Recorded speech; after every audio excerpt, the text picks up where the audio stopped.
Java ప్రోగ్రామింగ్లో డేటాని ఎలా organise చేస్తారు? అది ఒక్కటి కాదు, వందల కొద్దీ ఐటమ్స్ ఉంటే వాటినన్నిటినీ ఒకే దగ్గర ఎలా పెట్టాలి? రండి, ఈరోజు మనం జావా ఎరేస్ అనే ఒక పవర్ఫుల్ టూల్ గురించి ఒక సరదా ఎనాలజీతో సింపుల్గా తెలుసుకుందాం. సరే, ఈరోజు మన ప్రయాణం 6 స్టెప్స్లో ఉంటుంది. అసలు మనకు ఎరేస్ ఎందుకు అవసరమో మొదట చూద్దాం. ఆ తర్వాత మన పుస్తకాల అర ఏంటో పరిచయం చేసుకుందాం. దాన్ని ఎలా తయారు చేయాలో నేర్చుకుందాం. ఇంకా అడ్వాన్స్ స్ట్రక్చర్స్, దానికున్న ఒకే ఒక్క వీక్నెస్, చివరిగా దీన్ని రియల్ లైఫ్లో ఎక్కడ వాడతారో కూడా చూసేద్దాం. ఓకే, అయితే మనం మొదటి స్టెప్లోకి వెళ్ళిపోదాం. అసలు ఈ డేటా ఓవర్లోడ్ ప్రాబ్లం ఏంటి? అంటే కేవలం సింగిల్ వేరియబుల్స్ మనకు ఎందుకు సరిపోవు? ఆ విషయం చూద్దాం. ఒక సింపుల్ సినారియో తీసుకుందాం. ఒక 100 మంది స్టూడెంట్స్ టెస్ట్ స్కోర్స్ని స్టోర్ చేయాలి. ఎలా చేస్తాం? దీనికో పద్ధతి ఉంది, కానీ అది అస్సలు మంచి పద్ధతి కాదు. అదేంటంటే స్కోర్ 1, స్కోర్ 2, స్కోర్ 3, అబ్బో, అలా 100 వేరియబుల్స్ రాసుకుంటూ వెళ్లడమన్నమాట. ఒక్కసారి ఊహించుకోండి ఎంత చిరాక్గా, కన్ఫ్యూజింగ్గా ఉంటుందో. ఇది నిజంగా ఒక కోడింగ్ పీడకల. సరే, ఆ పీడకల నుంచి మనల్ని బయటపడేయడానికి ఒక హీరో వస్తున్నాడు.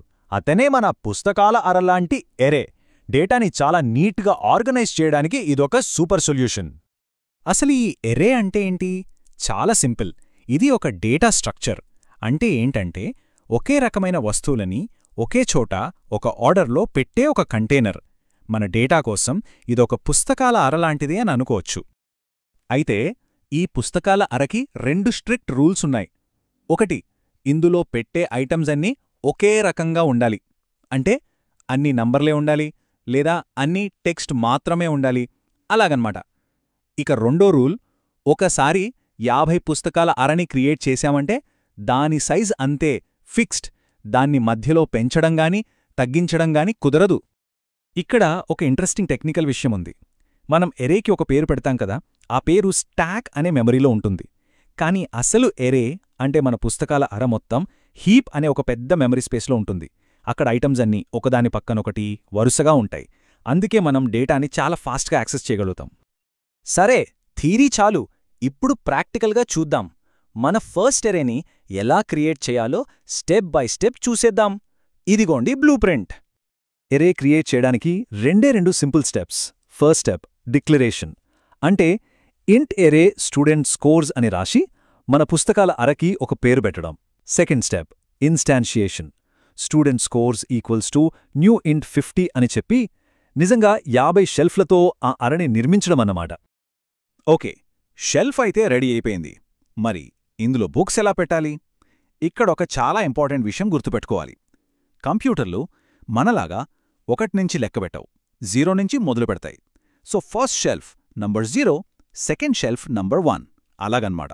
అంటే స్టూడెంట్ స్కోర్స్ 0 ఈక్వల్స్ టు 95 అని రాస్తే 95 అనే స్కోర్ వెళ్ళి ఫస్ట్ షెల్ఫ్లో కూర్చుంటుంది. ఒకవేళ మన దగ్గర పెట్టాల్సిన ఐటమ్స్ ముందే రెడీగా ఉంటే దానికోసం ఒక సూపర్ ఫాస్ట్ షార్ట్కట్ కూడా ఉంది. String array days of week is equal to Sun, Mon, Tuesday etcetera అని ఇలా ఒకే ఒక లైన్లో డిక్లేర్ చేయొచ్చు, క్రియేట్ చేయొచ్చు, వాల్యూస్ని కూడా నింపేయొచ్చు. అంత ఒకే షాట్లో అయిపోతుంది. ఇప్పటిదాకా మనం చూసింది ఒక సింగిల్ రో షెల్ఫ్ గురించి. కానీ కథ ఇక్కడితో అయిపోలేదు. దీనికంటే పెద్ద స్ట్రక్చర్స్ కూడా ఉన్నాయి. రండి, కొంచెం అడ్వాన్స్డ్గా ఆలోచిద్దాం. 2 డైమెన్షనల్ ఎరేస్ లేదా 2D ఎరేస్. ఇవేంటంటే ఎరేల యొక్క ఎరే. మన ఎనాలజీలో చెప్పాలంటే ఇది ఒక పుస్తకాల అర కాదు, పుస్తకాల అరల క్యాబినెట్. టిక్టాక్టో బోర్డ్ లాంటి గ్రిడ్స్ కోసం ఇది పర్ఫెక్ట్గా సెట్ అవుతుంది. 400 game board is equal to new 433 అని రాస్తే ఒక 3x3 బోర్డ్ రెడీ అయిపోతుంది. మన పుస్తకాల అరలో కేవలం చిన్న చిన్న నంబర్స్, టెక్స్ట్ మాత్రమే కాదు, మనం కాంప్లెక్స్ ఐటమ్స్ని కూడా పెట్టచ్చు. ఫర్ ఎగ్జాంపుల్, ఒక స్టూడెంట్కి సంబంధించిన మొత్తం ఇన్ఫర్మేషన్ అంటే పేరు, ఐడి, మార్కులు ఇవన్నీ కలిపి ఒక స్టూడెంట్ ఆబ్జెక్ట్గా చేసి అలాంటి 60 స్టూడెంట్ ఆబ్జెక్ట్స్ని ఒకే ఏరియాలో స్టోర్ చేయొచ్చు. అయితే అసలు ఈ స్టూడెంట్ ఆబ్జెక్ట్ అంటే ఏంటి? చాలా సింపుల్. క్లాస్ అంటే ఒక బ్లూ ప్రింట్. ఒక ఇల్లు కట్టడానికి బ్లూ ప్రింట్ ఎలా అవసరమో ఒక ఆబ్జెక్ట్ని తయారు చేయడానికి క్లాస్ అనేది అలా అవసరం. సో మన స్టూడెంట్ క్లాస్ ఏం డిఫైన్ చేస్తుందంటే ప్రతి స్టూడెంట్ ఆబ్జెక్ట్కి ఒక పేరుండాలి, ఒక ఐడి ఉండాలి అని చెప్పే ఒక రూల్ బుక్ అన్నమాట. ఓకే, మన నెక్స్ట్ సెక్షన్ ఎరే యొక్క అతి పెద్ద లిమిటేషన్. ప్రతి హీరోకి ఒక వీక్నెస్ ఉన్నట్టే మన ఎరేకి కూడా ఒక పెద్ద వీక్నెస్ ఉంది. మరి ఏంటా వీక్నెస్? అదే దాని ఫిక్స్డ్ సైజ్. ఒక్కసారి మనం 50 షెల్ఫ్స్ ఉన్న అరని క్రియేట్ చేస్తే దాని సైజ్ ఎప్పటికీ 50 మాత్రమే. ఒకవేళ 51వ బుక్ వస్తే దానికి చోటు ఉండదు. దాన్ని పెంచడం అసాధ్యం.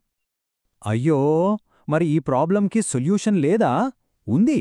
దాని పేరే అరే లిస్ట్. దీన్ని ఒక మ్యాజికల్, సాగే గుణమున్న పుస్తకాల అరలాగా ఊహించుకోవచ్చు.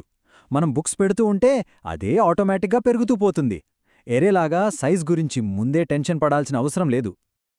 ఓకే, ఈ థియరీ అంతా బానే ఉంది, కానీ రియల్ వరల్డ్లో ఈ ఎరేస్ ఎక్కడైనా వాడతారా? రండి, ఒక ప్రాక్టికల్ అప్లికేషన్ చూద్దాం. ఒక వెదర్ యాప్ గురించి ఆలోచిద్దాం. వారం రోజుల్లోని టెంపరేచర్స్ని స్టోర్ చేయడానికి మనం సింపుల్గా ఒక ఎరే క్రియేట్ చేయొచ్చు. ఆ తర్వాత ఆ ఎరే మీద ఒక లూప్ రన్ చేసి టోటల్ టెంపరేచర్ కనుక్కోవచ్చు. దాని లెంత్ ప్రాపర్టీ వాడి యావరేజ్ కూడా కట్టొచ్చు. మళ్ళీ లూప్ చేసి ఆ వారంలో హాటెస్ట్ డే ఏదో కూడా కనిపెట్టొచ్చు. చూసారా, ఎరేస్ ఇలాంటి టాస్క్స్ని ఎంత సింపుల్ చేశాయో? సరే, ఫైనల్గా మనం నేర్చుకున్న కీ పాయింట్స్ ఒక్కసారి క్విక్గా చూద్దాం. ఎరే అంటే ఒకే టైప్ ఎలిమెంట్స్ కోసం ఒక ఫిక్స్డ్ సైజ్ కంటైనర్. ఇండెక్సింగ్ అంటే లెక్కించడం, ఎప్పుడు 0 నుంచి మొదలవుతుంది. దాని సైజ్ కావాలంటే myArray.length అని వాడాలి. ఒకవేళ డైనమిక్ సైజ్ అంటే సాగే గుణమున్న ఎరే కావాలంటే ArrayList వాడాలి. సింపుల్. ఇప్పుడు డేటాని ఒక ఆర్డర్లో ఎలా పెట్టాలో మనకు తెలిసింది కదా.